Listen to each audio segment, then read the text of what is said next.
Back here, first things first, we'll talk Cam Newton in a second, but first, check this out. Reds, Brewers, Lucas Sims with an incredible diving catch on the foul pop-up. Watch it again. A spectacular. Reds have been making a lot of our baseball highlights. Nice. Oh, play Gotta field defend your position. see? You got to defend your position. God, he's off the mound. I mean, come on, he's out there. He's got a mitt. Let's catch the ball. Man, Chris loves two-way players in all sports. Yes. Man. You're not out there. NBA offseason, Knicks Dennis Smith Jr. showing off the dunking skills. Now, Dennis Smith Jr. had different video out yesterday, not as entertaining as this one, but one you'll like. Slightly different shooting form, working on that jump shot. I know you like that, but this is what makes the gram and makes the show. Throwing it off the wall at Lifetime. Dennis Smith, we need to have you on the show, bro. Come on, the high school hoop action, tip of the hat hoops event. #1 player in the 2021 class is Jonathan Kuminga, going coast to coast before putting the big man on a poster. Okay. Hey, look at these guys playing defense. They ain't no defense. The guy's right hand, he's a power forward. You know he can't dribble with his left hand. Get on his right hand. Make him go left right here. Look at this fool. And this guy right here, he in the lane like Jello. You guys. This is like 15-year-old. I don't care. What, Jen? LeBron James put this on his Instagram. I assumed it was his son, and I never really liked LeBron James stuff, so I liked it. I may have even written a comment. Ooh, you know what? It's not LeBron's kid. It's so embarrassing when LeBron reads that. You know what? It's going to be like Jenna Wolf thought I'd contribute. doing Jenna things again. That's one of the reasons why we like you, Jen. Contribute less, think more. A lot of eyes will be on Cam Newton the next few weeks as he returns to form after having off-season shoulder surgery. As expected, the Panthers are taking it slow.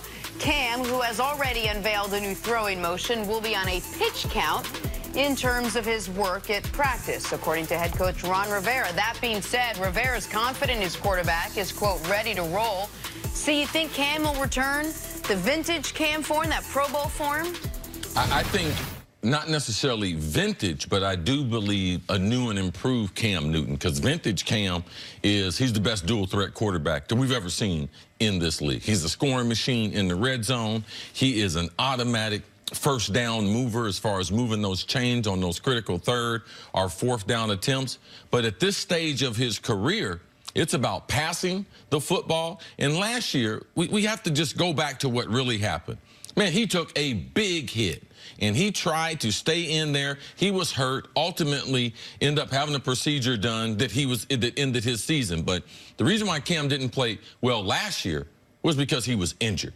It wasn't anything else. So I think that Scott Turner, the quarterback coach, son of North Turner, they're the offensive coordinator. They've made some tremendous changes in the last, say, 16 months with Cam, with his overall throwing motion. He had made great strides last year. Then he gets injured, but you can expect this offseason.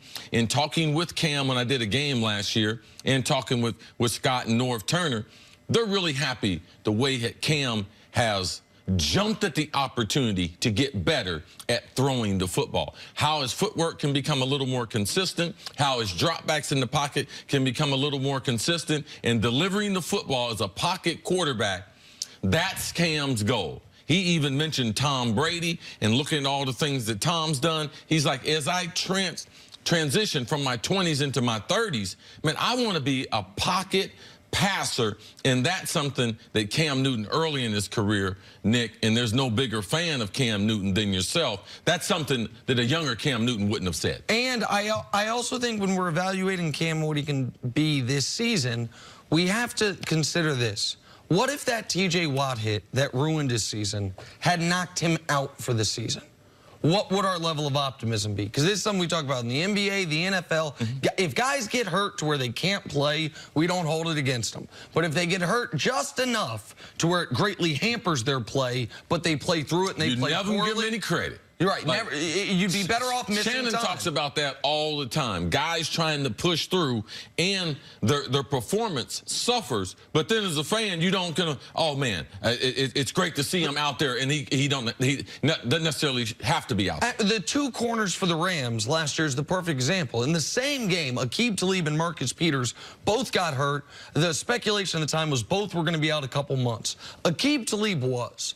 While he's out, nobody is downgrading him, dropping dropping him in the rankings, saying, he's lost a step. Marcus Peters, I think, missed one game and came back, was clearly hampered and got beat a lot. And all of a sudden, we were like, well, that's why the Chiefs traded him. Guy's not that good. He had one good season. He was injured. And so Cam, either to his credit or to his detriment, he took pride in the fact that despite the style he plays, the physicality, running the football, prior to last year, he had missed 4 games in his entire NFL career. He was always out there. So he tried to play through it until the bitter end and ended up missing, I think, the last 2 games of the year once the season was lost. But he was making progress. He was completing the highest percentage of his passes for his career. It wasn't just 7-step drop, deep shot offense, which, by the way, is how he won the MVP, but also how he came way back to the pack the following season. It was smarter. It was getting his running backs involved more, most notably Christian McCaffrey. It was dealing with Greg Olsen once again being out with multiple injuries, and then he got hurt. So if his shoulder's healthy, if he continues on the pre-TJ Watt injury or pre-TJ Watt hit trajectory, then Cam should get back to being in the discussion as one of the top 10 quarterbacks in this league. Because, Jenna, we did that quarterback rankings list yesterday where I did 7. And even if people think Baker shouldn't have been on there, no one doubts the top 6. There's Matt Ryan. There's Big Ben. There's Phillip Rivers. There's Carson Wentz. There's 10, 11 guys. So it's hard to be a top 10 quarterback in the NFL today. Cam, once upon a time, was a consensus top 5. Question is, can he get back there? You look at this, perhaps that TJ Watt injury was maybe a bit of a blessing in disguise. We already talked about how he's already tweaked his throwing motion. And now you want to say, well, if you really want to be a drop-back passer, you want to be a pocket quarterback, well, maybe it's up to Ron Rivera to sit him down and say, all right, we get it. You're a great runner. You're a phenomenal, tremendous athlete. You could juke, you can run, you can do all of it. But maybe it's time, Cam, that we pull back on that, even if it's not that comfortable for you, and you really do force yourself to stay in the pocket when plays go off schedule. Is there something to him having that conversation with Cam? Well, I think that, yes, that is true and accurate. I believe Ron Rivera had the conversation with himself first, Jenna, and that was, how am I going to move forward with my quarterback? And he decided, as a former player in this league, I can't have my quarterback, even though he's the best athlete that's ever played quarterback, I can't have my guy getting hurt. So what do? He goes out and gets Norv Turner and Scott Turner. And they have been relaying this message, which you say, of somebody's got to have a hard talk with Cam. Scott and Norv have been doing that. They've been reiterating it to Ron. Cam's got a great deal of respect for Ron, and as far as letting him direct his career. So Cam even mentioned that to me. Yes, I know that I got to stop running as much as I did. But one thing we can't fall victim of is Cam got hurt last year in the pocket.